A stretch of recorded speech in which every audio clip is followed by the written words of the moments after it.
प्रचंड रौद्र तापरे समस्त जीव जगत अतिष्ठ।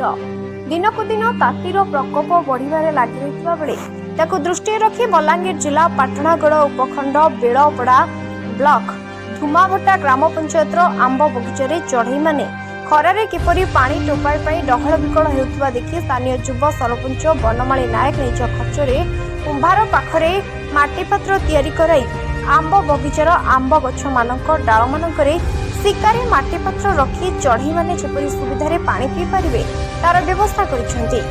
पक्षी माने आसी पानी पिउथबा देखि से बहुत खुशी अनुभव करुछंती बोली कहिसेंती। प्रतिदिन बोतल रे पानी नेई माटी पात्र मानकरे पानी देबा कार्य करुछंती। आपण माने भी आपण मानक ग्रामर बाड़ी बगीचार सुविधा जगह देखि चढ़ई मानक पई आपण माने मध्य पानी टोपाई देबाकू चेष्टा करतु बोली समस्त युव गोष्ठी मानकू